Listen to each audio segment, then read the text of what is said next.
Hello, I'm Dr. Brian Abelson from Kinetic Health. We're going to go over some activities of daily living. One of the first basic concepts we need to go over is what we call bracing. This is basically how to create a pillar of stability in your core and how this is going to protect you as you perform different actions throughout the day. So, how do you learn to brace your own core is quite simple. Why don't you put one hand in the front of your abdomen, one in the back, and then basically push out slightly. Now, can you feel that? Yeah. Okay, so what do you feel there? Yeah, contracting in the front, and then you can feel it right along the sides of the spine here. Okay, good. Now, this is really important because we're going to go over some activities of daily living, and the first thing I'm going to say is you need to brace your core. So this is something you need to practice a little bit before we actually get into those other activities. Okay, good, excellent.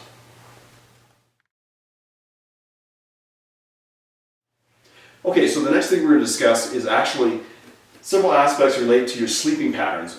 Everything beginning with actually getting into bed and making sure that we're not flaring things up in that way. Okay, specifically we want to make sure that we're using our hips to go down here. We're going to brace our core before we actually sit down, and we want to make sure that we're not using our hands or moving forward or actually flexing the spine when we're doing this. Very, very important.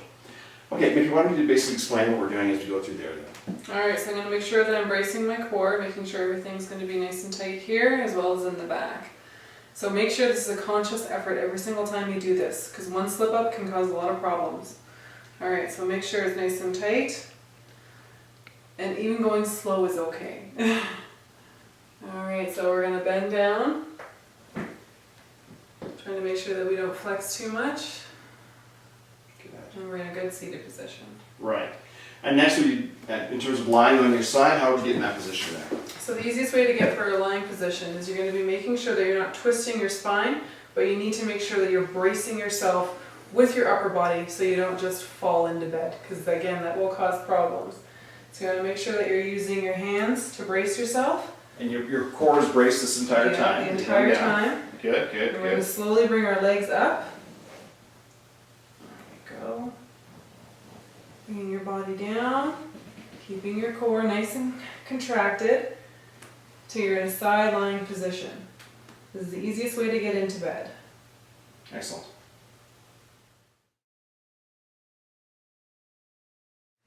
Okay, the next thing we need to discuss is the actual position of pillows while you're going to be sleeping.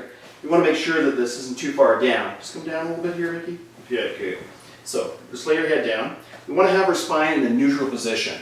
If her head is too far up like this, it's going to be torquing the spine and creating a lot of stress. If it's too far down, then as her head drops down, it'll also cause a lot of stress on the spine. Now, in this position here, we want to make sure that she's fairly relaxed. We don't want the legs straightened out too much, probably about a 45-degree angle. Now, a really good thing we can do too is actually to put a pillow between your legs. Here, just up there, right down, okay, and just relax. Now, as Mickey was pointing out to me earlier, she was also saying that a really good thing is actually to get a pillow up across here. And that way you can basically cradle both of those pillows, and that takes a lot of stress off the spine. The spine will be in a neutral position, fairly straight, and the neck will also be in a neutral position. This is very, very important. Now, for some people though, they'll find that they really can't put that much force on their hip for whatever reason. It's still very painful. So we can also change the position of the bottom pillow so it's to the side. And then we straighten out the bottom leg a little bit. Good. And bring this here. We want to make sure that we're not leaning too far forward here, keeping in a neutral position so the spine is fairly straight. How's that feeling there? Very comfortable. Very comfortable? Good. Okay, that's really good. So if you are on your back, we also want to make sure that you're comfortable in this position by placing pillows underneath your knees. Okay. Either one or two, depending upon. Okay. Now, again, we want to make sure that our head isn't too far up. If we start getting in this position here, we're going to create a lot of flexion in the spine, and this is just going to create a lot of stress on there. The next thing I want to talk about is actually how to roll over and prepare yourself to actually get out of bed first thing in the morning. Let's say you're in this position right now and you've got two pillows underneath your knees. Well, first we take the pillows out. Good. And after we do that, we want to make sure that when we roll over, we keep our spine fairly straight. Now, there's an easy way to do this. We already talked about the concept of bracing your core, so the first thing is to brace your core. And then you're going to take your legs and your arms, bring your arms up here, and we're going to basically roll over to the side using both as one functional unit as we roll over. Perfect. Really good. Okay, Mickey, why don't you basically explain how to get up from this position? So getting up is basically the same as getting down. So you want to make sure that you're going to be using your arms and not twisting your back again. Make sure that you're bracing your core, and you're going to try to bring your legs down and push up at the same time using your hands. Trying not to twist. Again, take it as slow as you need to go because it's first thing in the morning or even after having a nap. It's always good to take it slow versus going too fast and re-injuring yourself or causing a flare-up. Excellent, excellent.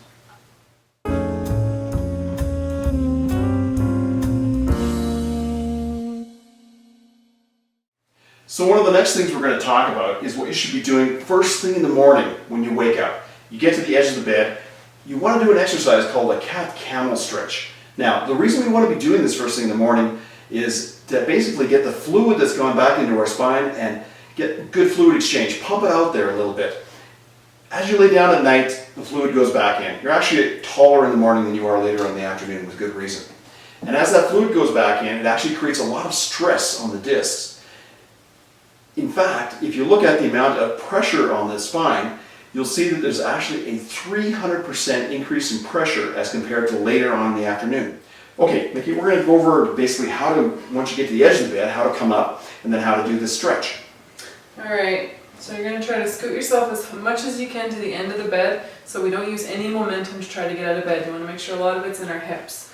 So as you're trying to get your hips all the way to the edge of the bed and to the point where you might feel you might fall off a little bit. And then you want to bring your legs underneath you as far as you can. And by bracing again in the core, and you're just going to stand straight up.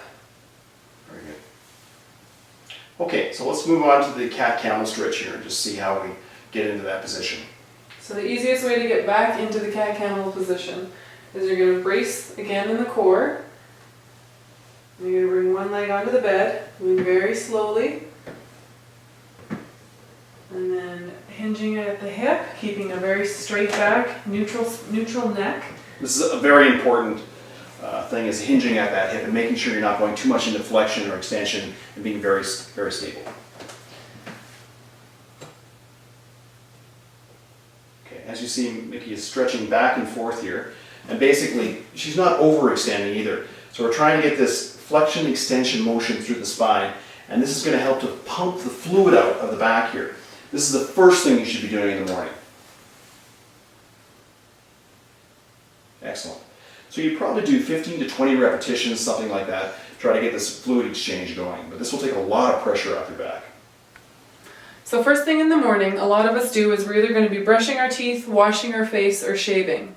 So what we want to do is always make sure that we have a footstool on hand. Now for myself, I'm going to be using it on my right side right now. So I'm going to be bracing my core again. I'm going to put my hands on the counter to help support myself and lifting my leg up, putting it on the stool, and then I'm going to be hinging from the hip, again keeping my core braced, and I'm going to be bending forward, turning on water, and then we can continue to brush our teeth or shave or clear our face. When we're done, again you want to be hinging from the hip. We're going to stand back up straight, keeping our core braced, and bringing our foot off the stool, and then we can continue on with our day. And when you do have to bend over to pick something up or tie your shoes, make sure you're hinging at your hips. Mickey, why don't you just demonstrate what we mean by this? For example, coming down to tie your shoes, you go down in a lunge position, and then you basically bend over at the hips, not from the spine. So she's keeping her back fairly straight here, getting in that position. Of course, the same would apply if you're going to go pick something up off the floor. Coming back up to a neutral position, coming straight back up. Good, good.